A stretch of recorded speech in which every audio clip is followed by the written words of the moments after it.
All right. Welcome to our lunchtime chats. Okay. Frans, you're on.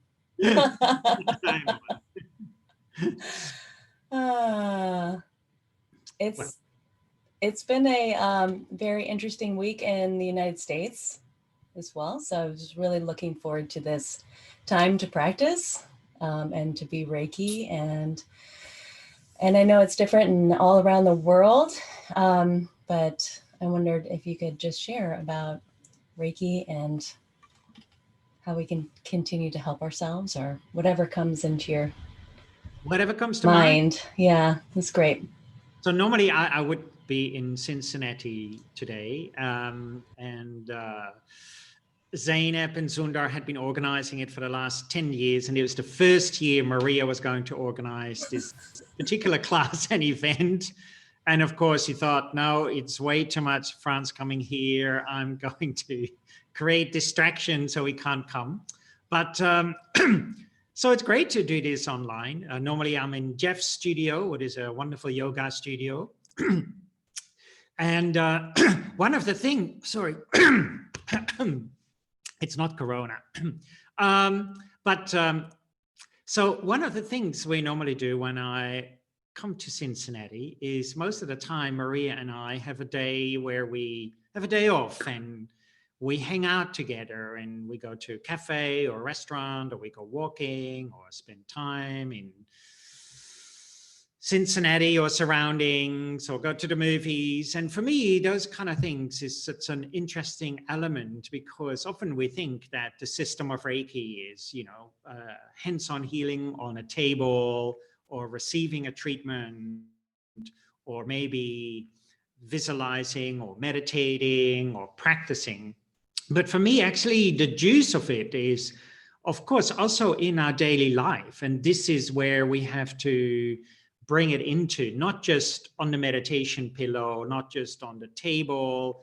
It's always great if we can just sit there relaxed in our daily meditation, but if we take it off the meditation pillow and we feel angry and worried and fearful in our daily life, then we have to investigate our personal practice. And this is what I always enjoy when I hang out with Maria, because Maria and I, we have the same kind of tendency to talk to random strangers or do random acts of craziness. And so therefore you can see how people respond, even with anger or worry or actually engaging. And I remember this time we were in a park near the riverfront in Cincinnati, and there were some guys working in the gardens there. And of course there was a rake, and I thought, well, that will make a great picture for saying we are practicing Reiki, raking, you know. And the guy, he was so wonderful that we could borrow his rake and take silly pictures. But engaging in that way, for me, with openness, with laughter, with kindness. So that for me is really the flip side of the precepts. You know, if we look at do not anger, then what is the opposite? What is the flip side? Being kind, being open, do not worry was the flip side of that. Being free, being laughter, gentleness, all of those kind of things. Being grateful, you know, being grateful for an opportunity. Maybe the guy had said no, that would have been okay too. Do you know what I mean? And grateful also for the opportunities what arise in your daily life to actually engage with your community and engage with your practice and engage with the precepts. So for me, this is such an important element. And then we come being true to our way in our being. We don't all have to, of course, pick up the rake and do silly pictures. That is just my way. And that is also Maria's way, I think. I'm not sure. But having hanged out with Maria for a long time, yes, she does these random acts of craziness. And but we all have our own way. It can be in a more gentle way, could be just in the shopping mall, or when you go for your groceries, or it could be your neighbor, and just saying hello or engaging. And I think this is so important now, particularly in certain places where we still have the lockdown, or where there's a lot of tension due to other reasons. I think is really good to see that we come from that base of kindness, just a general base of kindness where we can be kind to each other without that anger, without that worry, without that fear. And yeah, for me, of course, where does this worry and fear come? This is what also is hidden within the precepts, is past and future. We worry about something, what might happen. But as we already see this year, man, we had planned being in Cincinnati, doing all these things. Maria is going to be the new host, and voila, it's not going to go ahead. So we can plan all sorts of things. I planned so much this year, and all I do is sitting in my home. No, but you know what I mean? I was going to be in the United States, in different countries. I was meant to be in Paris later on this month, and in the south of France and England. So I had planned all of this, and suddenly it doesn't go ahead. And this is the same thing. We can plan so many things in our life, whatever it is, but it never might eventuate.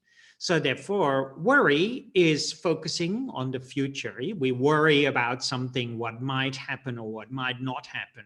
But as we can see from this year's event, this is really unstable. Is an unstable ground to, of course, we need to work ahead, right? We all know that. We need to make some kind of plan.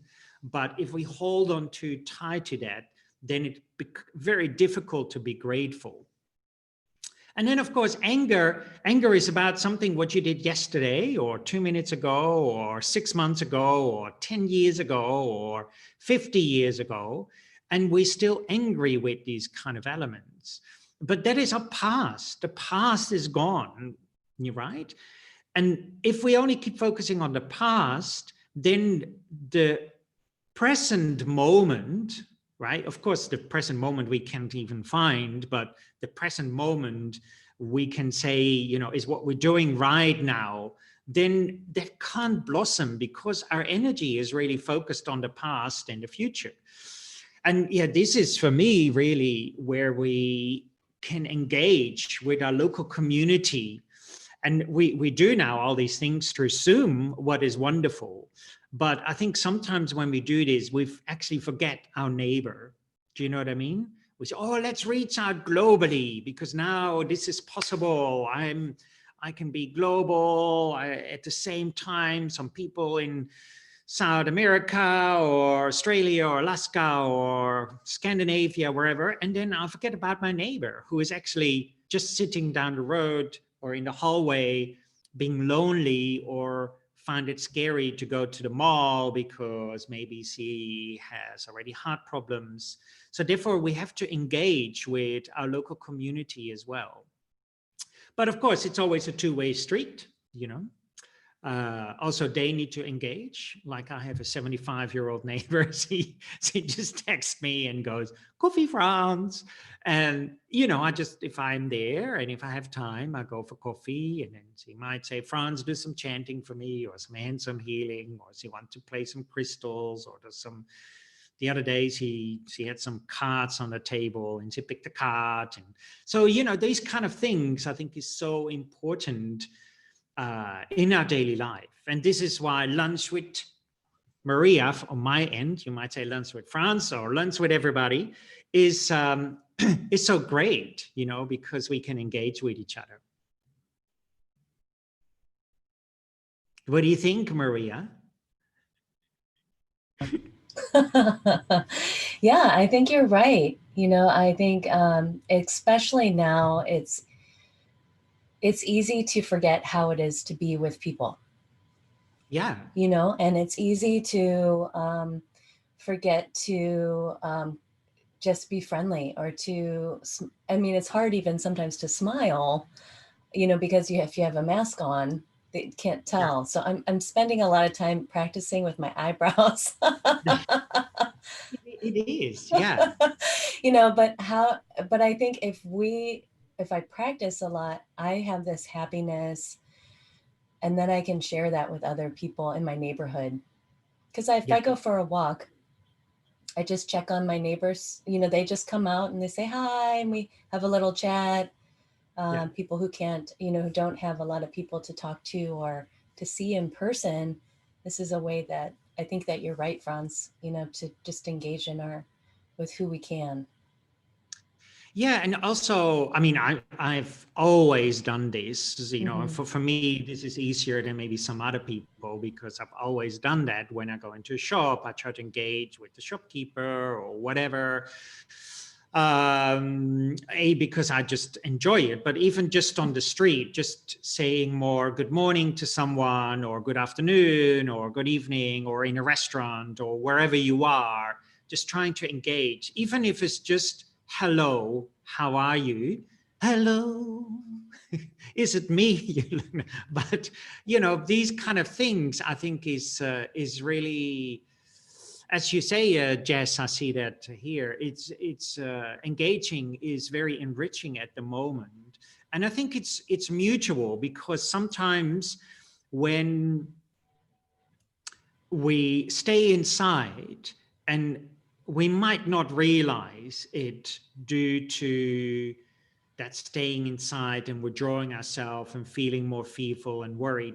Maybe in the beginning, we don't realize that we actually need these interactions. You know, human beings, we can, of course, there is some people who don't need it and are okay in a cabin in the forest for 20 years, but that's the rare person. We are herd animals, you know, and sometimes we don't realize it until there is a moment where you go, geez, I haven't talked to people for 2 weeks, or I haven't hugged anybody for 3 weeks, or I haven't engaged with someone for a while. And this is what I say, you know, you can pick up the telephone. It's in fact that easy. We don't have to engage through Zoom. We can just, I call my mom once or twice a day these days. I said, oh, why are you calling so much? Just to chat, checking on her. This is also the first period, even that I've been living here for 3 years now, back in Holland, that if I'm home, I go once every second day. I go either have a coffee at my mom's place or have dinner there. And she goes, why are you coming so often? You know, and I go, well, you also need to engage more, because friends of my mom, they say, oh, don't come because maybe we get something. Do you know what I mean? And so this is, for me, really where the system of Reiki can be very, very helpful. We don't have to do hands-on healing. And I remember when I lived in India for a year in Darjeeling, I did their volunteer treatments. And there was one particular lady, I used to call her granny or grandma. She had this tiny little ponytail, like this big, like at the back. And she was so cute. She was 80. She didn't want a treatment. She didn't want Reiki, but she loved it when I came along and had coffee or tea, and we chatted about all sorts of things. Actually, we just had fun. We laughed about all sorts of strange, weird, wonderful things. And she would call me and say, well, she would not call me on the phone because we didn't have a phone, but she would send someone over and knock on the door. Oh, Granny is asking if you can come again, because I hadn't been there for 2 or 3 days. And then I would spend there an hour or sometimes 10 minutes. It depends on the time, sometimes 2 hours. And even that, I didn't do hands-on healing. The engaging was healing. Do you know what I'm saying? So I think also when we have the opportunity to see that the system of Reiki is so much more than hands-on healing. This is the moment where we can realize is not just about touching. We don't have to have our gloves on and these mask on to do treatments, to do Reiki. We can do this Reiki in our beingness, you know, and this is so important. For me at the moment, that we really take that with us into every moment of our daily life. As you say, Jess here, yeah, and energetic exchange can happen in so many ways. And Maria said, "Oh, I'm practicing with my eyebrows," or with my, but this is it. If you see someone wearing a mask and you see their eyes go, or the, I don't know, and then of course you'll have a reaction, and there will be an exchange taking place. And we don't have to walk like this around, but we can walk with an open heart and an open mind of love and compassion and kindness and openness. And through doing this, we learn actually to be in the present moment. Yeah, because if I want to do that, I have to let go of my worry. It doesn't mean I have to physically touch people. I can do it from 2 meters separate very safely. I can talk, I do whatever, how you do it. You can do a funny dance, you can wave, we don't have to physically sit on each other's lip, but we can do this safely, but without worry of that something, oh, this other person, what would they think? Or without anger, for example, that person is coming closer to me, or, this is also an important element. A while ago, I was standing on the street and this woman came really close to me and wanted to engage. She was also in her 80s, he said, and I could have been angry to that person or not. I could have also just say, okay, let's take a little step backwards or whatever, or I could just engage. We all have these points we can do. Of course, we need to stay safe, right? Don't do anything you don't like, but we can also do this in a nice way and say, I'm happy to engage with you, but, And this was wonderful. I was in Italy, we were on the beach, and these 4 people came over. I wasn't there when it happened, but there was these other 2 ladies on the beach. I was with the other one, so we came, and they were laughing, and the one guy kept coming closer, and his wife said, oh, no, social distance, social distance. But they were laughing so hard to other strangers, and I think this was just so wonderful. In the end, we were all laughing. I had no idea what they were saying because it was in Italian, but it was just so wonderful to see this kind of engagement. And that for me is also Reiki. This for me is healing.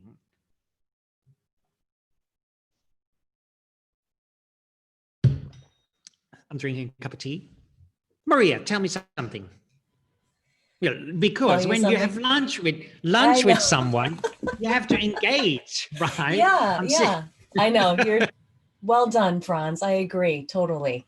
If anybody has questions or comments, you can just unmute yourself as well, or raise your hand, or put it in the chat box if you have something to share.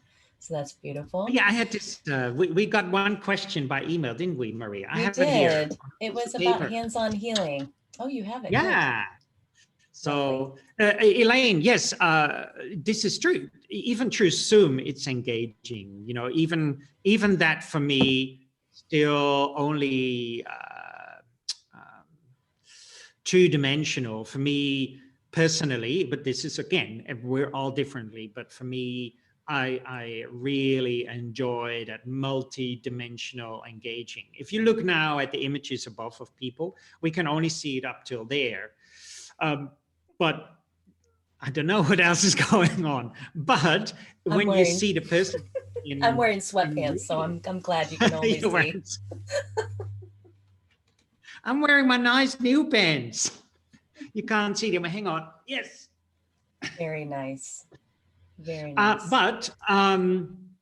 Yeah. So, but when you meet people in person, you know it's multi-sensory, multi-dimensional, and that is for me the beauty. And of course, then we can engage on a much deeper level, of course. But we have to do something now, so we do it through Zoom.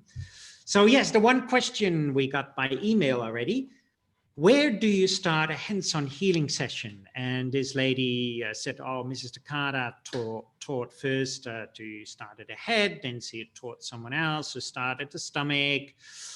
For me, it's really individual. Sometimes I start at the head, sometimes I start at the feet, sometimes I start at the back, sometimes I start at the heart, sometimes I start wherever, because we're all so different. We all have also different complaints, and we come with different issues to the table. So therefore, yeah, really important to realize that we could have a standard treatment session. What is wonderful, don't get me wrong, and I think that's a great framework for Reiki 1. But then when we start to practice more, we have to see that person on a very individual level. And if I always keep doing the same exact hand positions, then I always say it becomes like conveyor belt, hands-on healing. And if I go to a good massage therapist, the massage therapist will tailor make the massage for me. A good acupuncturist will do the same. I go to this massage therapist and sometimes he forgets. And then I start by laying on my back, while most of the times he tells her clients to lay on the face. But it's not my favorite position with my head in this thing. And then oh yeah, you want to start like this. So then she asked, do you want me to do your back, or do you prefer to do the whole massage session like this? So we're all different. And this is, again, when we engage with people, the more clarity we have within ourselves, the more light, this great bright light of what is pointed out in Reiki 3 with the Reiki 3 symbol and mantra, the more clarity we have. So in Japan, that kanji of the Reiki 3 symbol and mantra, particularly the sun and the moon, represents clarity. Everything becomes clearer. But that, of course, we need to tap into our own luminosity first, right? And then we become so clear. My Taoist teacher was like that. She would sit opposite me and she would just go, okay, I touch you there, or I do this. And I would have these unbelievable experiences. And she would just chat like this and go, okay, yeah, close your eyes, boom, like that. She knew exactly what to do at the right moment in time. But that was a skill. And why? Because her clarity, her own inner luminosity was so clear. So the more we practice, the more we know where to start, where to end, what to do, also for ourselves, right? Yeah.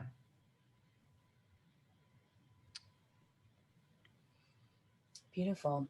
I think that's Yeah, I the mean, this same. is a good question, Elaine. I'm just looking at your Oh yeah, question. sorry. That you had a client who was upset that she felt the need to start, that you felt the need to start on the abdomen, and that she wanted to have the same pattern all the time. I think this is also is a really good one, actually. So we can say to this woman, yes, I do that, right? And each time you come, I do the same pattern. I have some clients and I go, yeah, okay, we do exactly the same because you want it. And yet I will talk to my client and said, you also have to learn how to let go of that, right? So again, if I take that example, even for myself, for a massage, sometimes when I go to another person, I don't lay on my back. I might lay on my tummy and go straight like this. It's okay. So we need to be also flexible in that way. And we need to learn how to be receptive in our healing. So often within the system of Reiki, we learn how to do healing, but very little do we learn on how to receive. And this was, again, so beautiful with my Taoist teacher. We would meet up and every session was different. There was no two the same. Sometimes she had me standing and she would do something, sometimes laying on the floor, sometimes laying on a massage bed, sometimes on my side, sometimes on my back, sometimes we would do visualization or some chanting, sometimes she would do healing, sometimes we would just talk. It was always different. And yet, always I left really empowered. But this again, this is why it also takes two to tango, isn't it?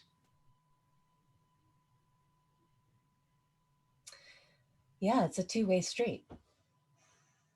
You have to open means also not just giving, but receiving. Yes, that's it. Yeah. I think we froze for a second, but that's That's okay. okay. I heard you though.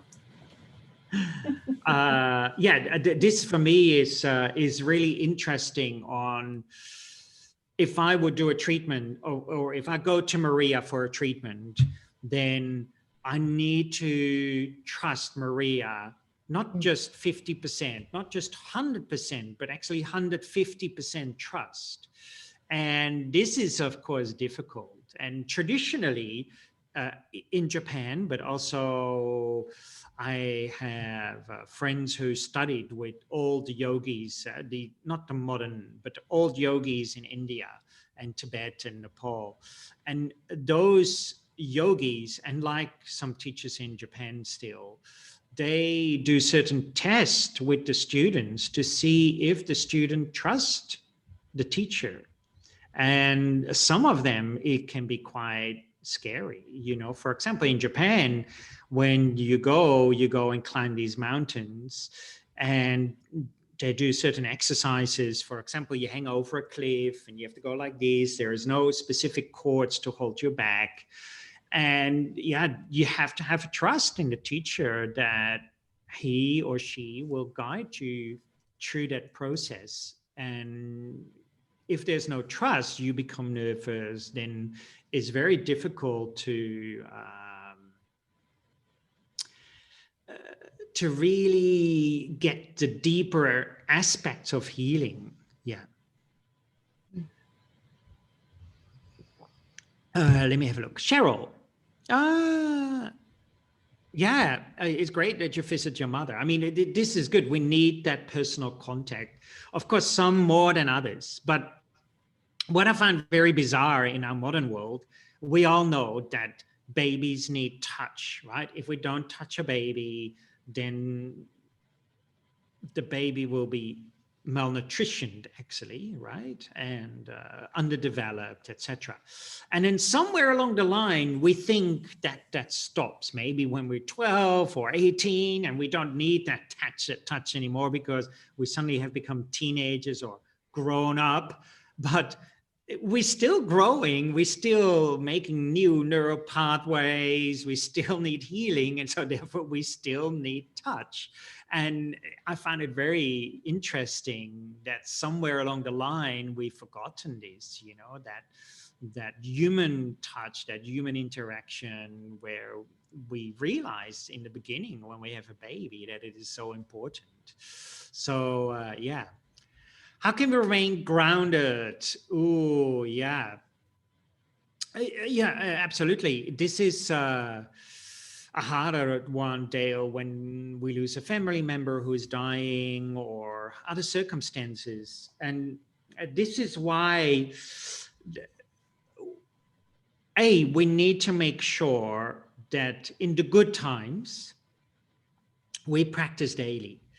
That when things happen, when things go sideways, we have prepared ourselves. Practicing in good times is much easier, but also at the other hand is much harder because it's a good time. We feel great. We feel happy. We feel content. And we go, practice? Why should I practice? Life is going good. I'm going to go for dinner with Maria or lunch, or we're going to hang out in town and pull crazy Borat-like pranks on the local community. But actually, those are the times actually we need to practice. So first, make sure that if time goes well, have your daily practice so that when shit hits the fan, that you feel ready. And it sounds strange, but we all know shit will hit the fan. Why? Because everybody's parents will die. Everybody's brothers or sisters will die. I will die. So death is imminent. This is something we can't hide. So therefore, we know that it's of utmost importance that we actually practice. And so this is a really important element. So that and then if times is hard, practice more. This is the years ago, I spoke to a Taoist teacher or practitioner teacher, and who was working in a hospital in Beijing, in a Qigong healing hospital. And he said that a healthy, let me go back in my mind, a healthy person needs to practice at least, this was according to him, 2.5 hours a day, right? And a person who is not that healthy, he came up with about 5 to 6 hours a day, you know, which is a lot. So we don't do this because we train ourselves that we take a little pill and then voila, magically the headache is gone or the pain is gone, etc. And this is something. And then of course, they'll, not to forget, reach out again. You know, I come back to your local community.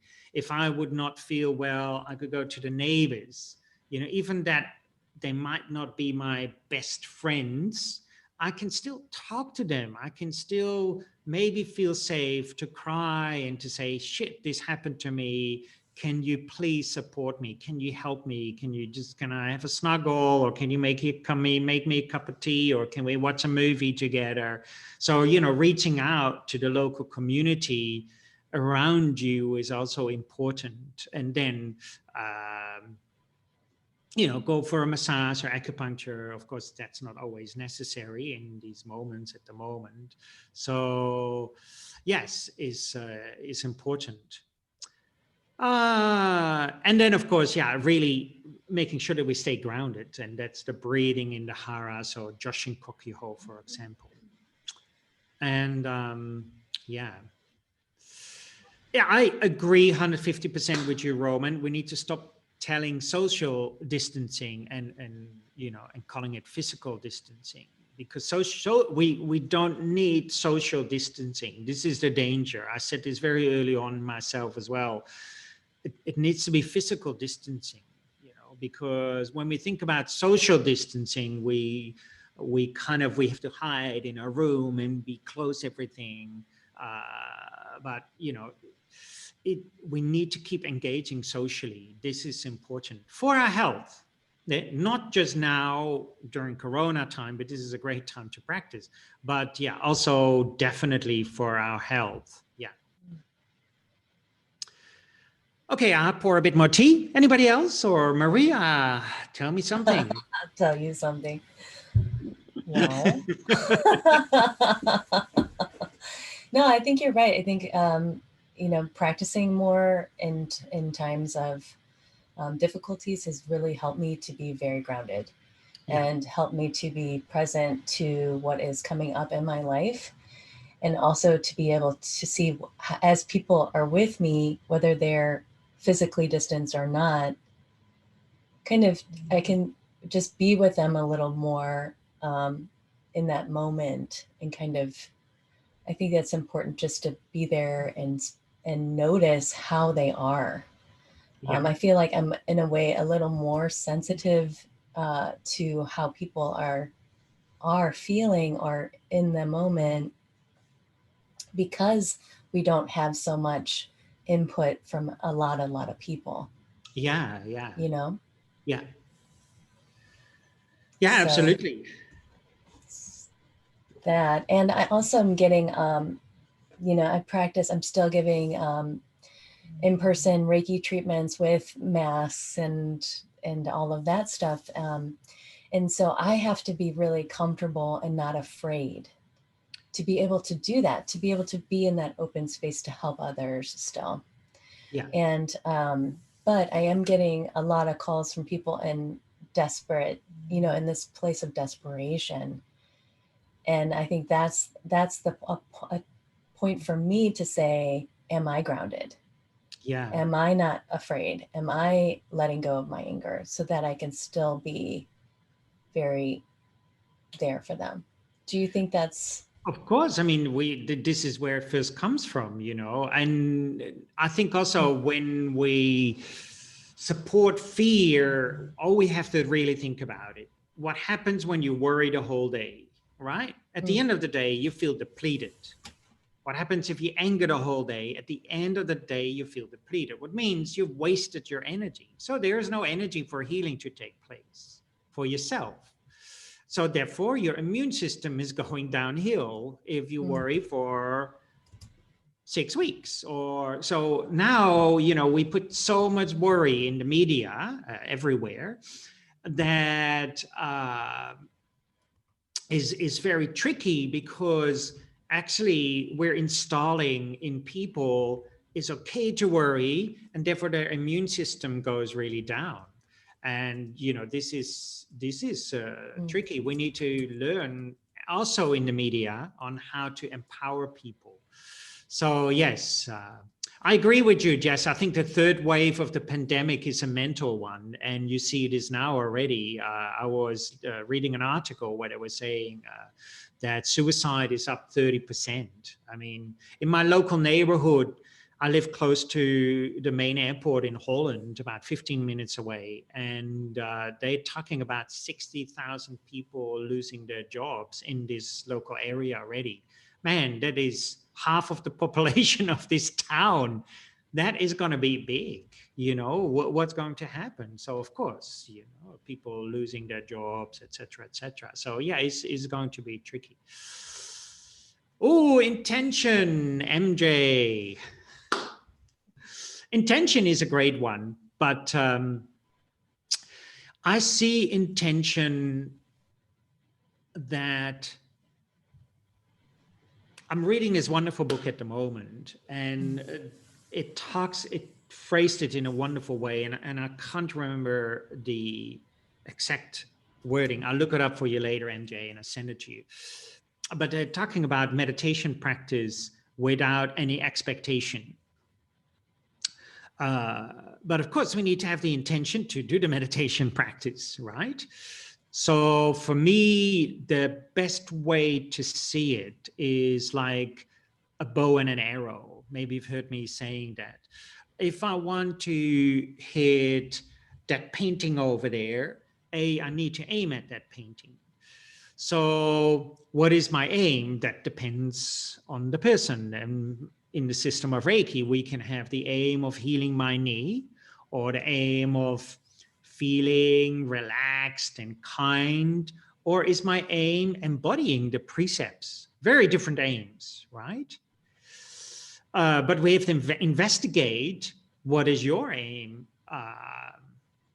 This is something I don't tell a lot, but I've phrased this a lot during my day, where I phrase it that I might achieve, it sounds crazy, but this is why I keep it most of the time for myself, where I want to achieve supreme enlightenment for the benefit of all beings. So that is my aim, but then I have to let go. So if I aim at that painting, then I hopefully hit that painting. If I aim at healing my knee, then it might be very difficult to embody the precepts, because I'm not aiming at that. But as we know, if I want an arrow to hit its mark, then I need to let go of it. So the intention, and then let go. So it's really important to let go and have no expectations. And here we come back into precepts. Be grateful whatever happens during your practice. And we become so attached to, oh, this feels so good. Oh, this is great, man. This is a great meditation. And then tomorrow we do it and it's not there. And then we say, oh, it's not working. It's not happening. I can't do it. I'm not good enough. Then when the intentions, when the expectations of that intention are not met, then of course we do get angry and worried. So this is really important. So is very important, yeah, to let that go.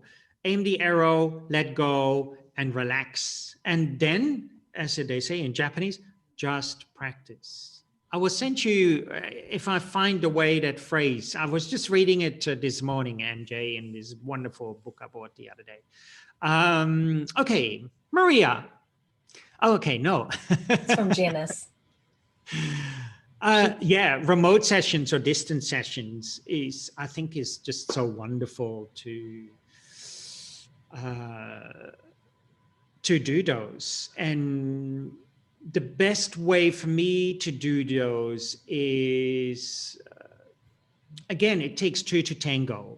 Of course, we can just tap into that interconnectedness and healing will take place. But again, we need to have the intention, the right aim, and then let go, etc., etc.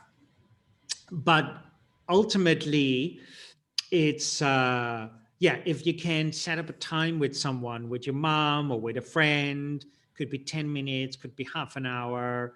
I always say to the person, set your intent that you want to heal yourself, right? And that you receive from that healing whatever you need at that moment in time.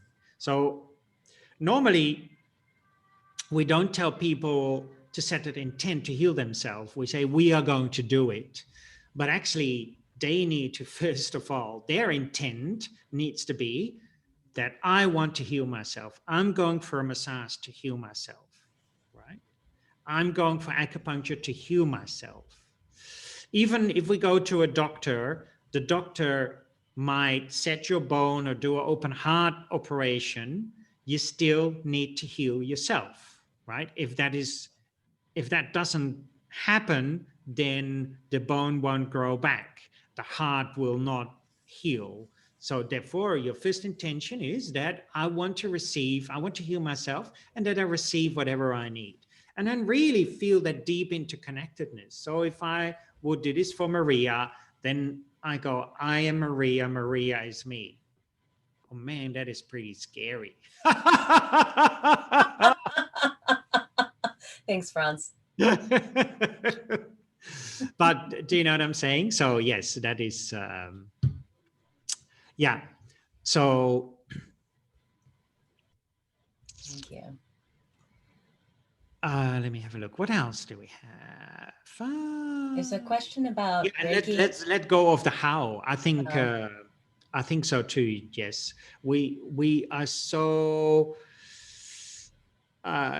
in our head, in our practice. I think this is when I lived in India, and I would go to do treatments on people, no questions were asked, right?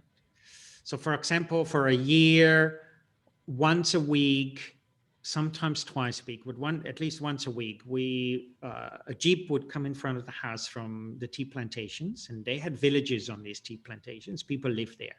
The jeep would come, pick us up with a translator and a driver. The translator had gotten a list of people who were sick, who needed healing, and the driver would drive us there. Oh, we'd go there. The jeep parked in front of the house, knock at the door. Yes, these people are here for healing, and the people who needed the healing, yeah, whatever. No questions asked. It was brilliant. This was my first experience of doing treatments on people, right? So for doing this a year, they didn't know anything about Reiki, but they knew healing. Healing is good no matter what. This person comes from me. They come with love and kindness. I don't really care. Hop, okay, voila. And then I go to, after a year living in Darjeeling, I go to Australia. I thought, I'm going to do hands-on healing on the local community in a nursing home or a hospital. Oh man, terrible. How does it work? Do you believe in God? Is it going to hurt me? Where are you going to place your hand? What do you do? Oh, sorry, ma'am, your time is finished. We had allocated half an hour. You've just wasted it with questions. Next. Same thing. It was just so unbelievable. We are so in our head instead of just hopping on the table and says, yes, do what you have to do and be completely wide open. So this is, you know, it's a really important element. Alan, I often hear about using Reiki in objects or relationship. What is your take on this? Well, for me, of course, well, I could do hands-on healing on this object is so wonderful. And hands-on healing on the relationship or distance healing. But of course, my relation to this object comes from my own mind. So this and my relationship comes from, I say it already, myself. First of all, if we keep just doing it on externally on the object or on the relationship, we forget to heal I. We first have to heal the I, then the relationship, then my relation to the object will change. Because the object itself is highly debatable.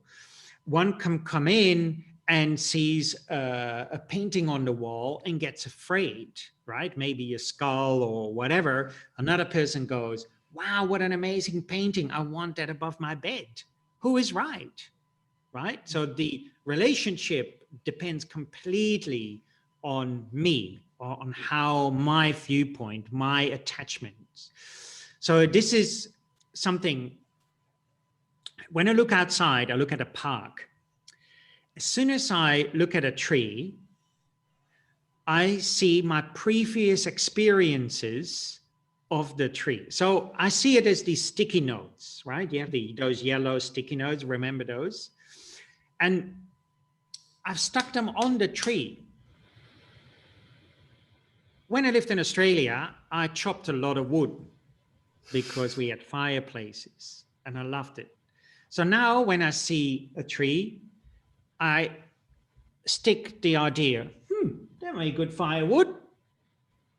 Or I might go, that's a nice piece to cut, not too hard wood. That would be easy. That's my perception, right? But someone who's never cut wood would not think about that. They might say, I hate trees because a tree killed my dad. The tree fell over and my dad died. So therefore, the relationship to external objects comes from me. And I can send healing to the tree. But first of all, I need to first heal myself. And what do I heal myself of? Of taking away these sticky M3 notes, isn't it? Used to call them M3. There's M3 sticky notes.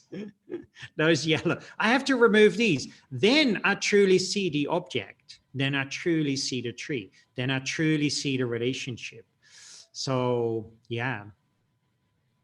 Laurie, that's true. The precepts are great for during hands-on healing in order to let go and just to be. Yeah.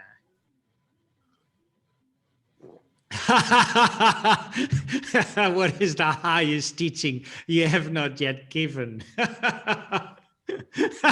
I love it. Just be crazy. That's it. Don't tell anybody though. Good one. I think, well, I think this is also, it's a great question. I like it. I laugh about it and it's funny. But I think we even see this, I read a lot of Buddhist books and some people, not in this apartment where I lived in Australia, because I took a lot of Buddhist stuff back from Darjeeling, where I lived, a very big Buddhist community, and so in the house, and a lot of people would come and say, "Oh, are you a Buddhist?" I said, "No, I'm not a Buddhist." But in the Buddhist, you often have these, these different levels, the first bhumi, the second bhumi, and etc. And then these really yoginis, they say, actually, there is no, if we still keep stuck at being first bhumi or second bhumi or the lowest teaching or the highest teaching, we still seeing it from a very dualistic viewpoint. And so therefore, the highest teaching is what is actually, for me, what helps you at this moment in time. Tomorrow, that might be different, but if a particular teaching helps you right now, then right now that's the highest teaching. That will not say that is tomorrow or next week. And it will not mean that might be for another person either. That might be very personalized, and I think it should be personalized. So yeah, I think is, and again, also this is each, for example, the Dalai Lama could give the highest teachings he knows, but if we're not ready, then nothing will happen. You know, we also need to be ready for those kind of teachings. We might see a living Buddha coming in, and it might look so normal that we don't even really know. And he might just be, or she or they might be just sweeping the street while they're actually a living Buddha. And we might just say, hey, old dude, out of the way, because we're not ready. We don't see it. And there are wonderful stories like that in the past, particularly in the Himalaya. Yeah. Okay, Diana, do not do broken bones. Snap. If I could do a hands-on healing on someone and their broken bones snap into place, man, then I'm really, really good. Right? But we all know it doesn't happen that fast. So that is, again, do not worry. Burns, of course, with burns, we have to be careful. I was burned when I was very young. I think I was about 16. I went to the pool, the local pool, and they had, I don't know how it's called. Anyway, they had painted, you had these wooden things you could lay against in the sun, and they had painted them. But on this particular one, the paint wasn't dry, and I didn't know they had painted them. So that came to be on my back, and it was kind of a transparent lacquer, so I didn't realize it. And so at the end of the day, I go, oh man, the top part of my back hurts, and these huge, super huge blisters. I had, so I was, pretty badly burned there, not from fire, but the sun and carbolium is this stuff. But yeah, you can do, of course, you're not going to physically put your hands on there, but just hover above. And sometimes when you do that, you might you might feel a lot of heat in your hands as the performer, but the person laying down might actually feel a lot of cold, because again, it's that healing, not always is heat. It can also be cold. Yeah. To my friends, distance healing. Indeed, I mean, for me,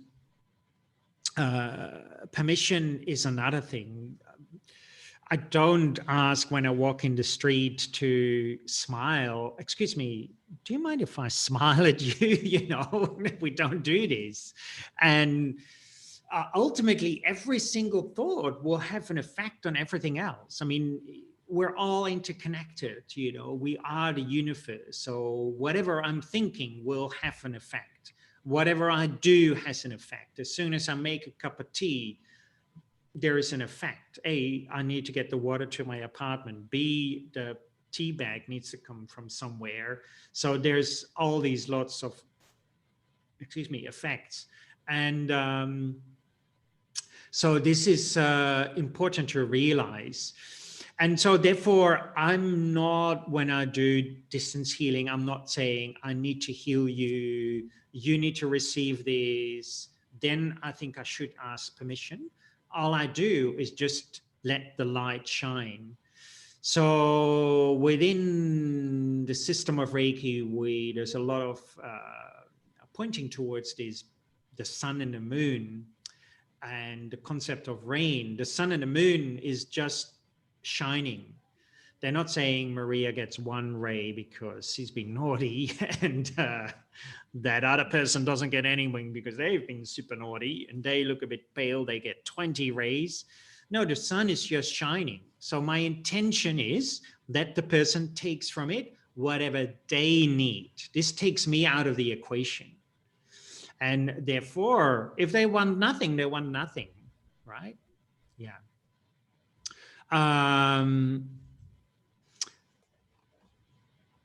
Okay, yeah, broken bones is again, yeah, the same thing.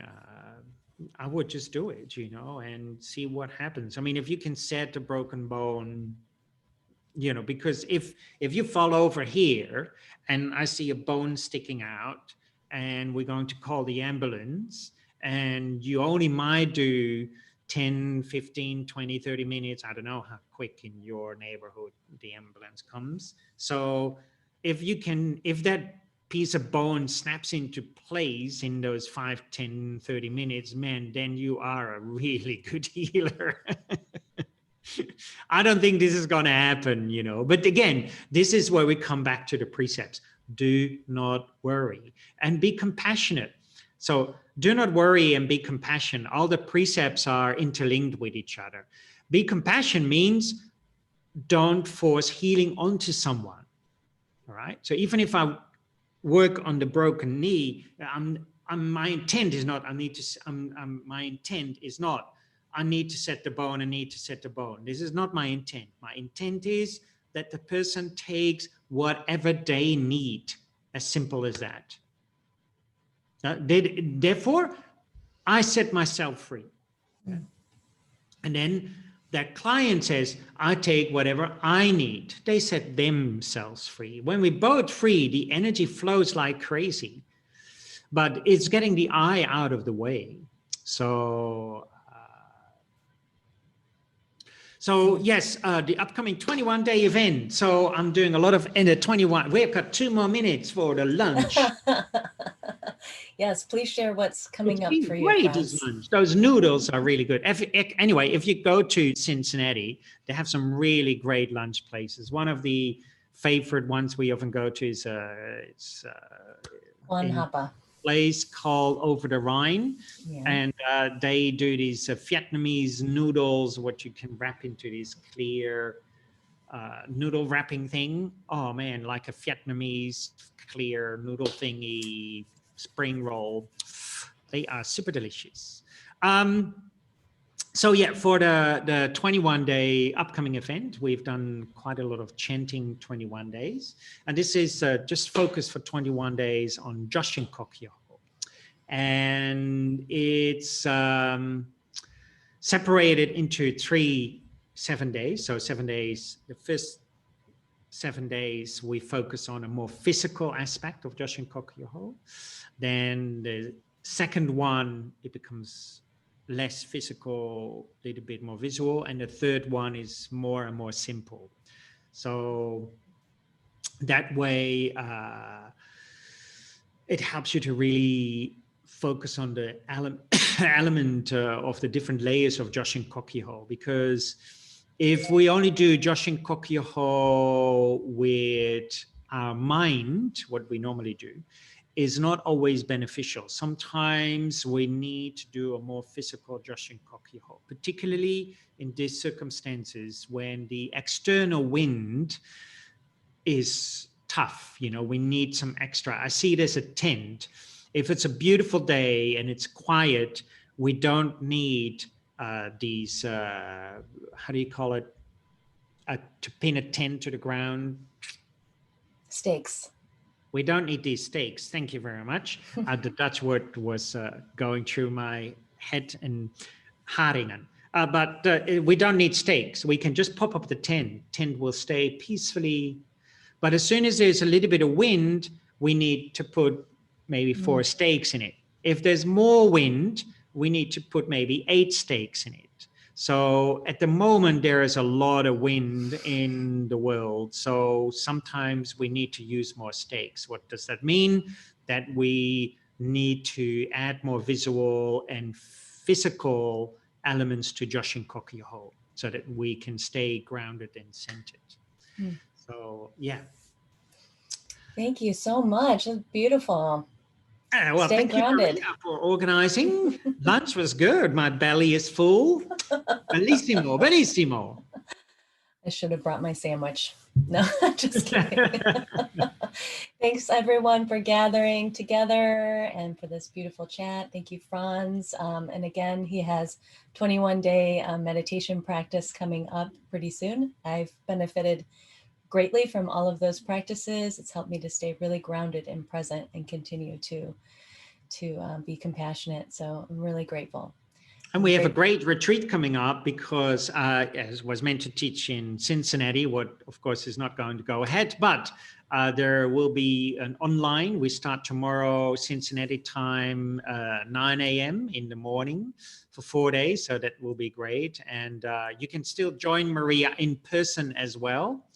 And so the retreat, how we've done it is that Maria is there in person at the retreat center or at the venue, and I'll be there like this, live, bothering everybody. And then so some people will join in via Zoom and online. They want to stay in their home and safe, and a few people are joining Maria live for engaging live and live dancing. Yes, so you can always email me at frans@ihreiki.com or look at my website. And so I speak to you all. And thank you so much for joining me with lunch with Frans and Maria. And I'll talk to you later. Bye, everyone. Thank Bye. you. Bye. Thank you so much. Absolutely. Thank you, everyone.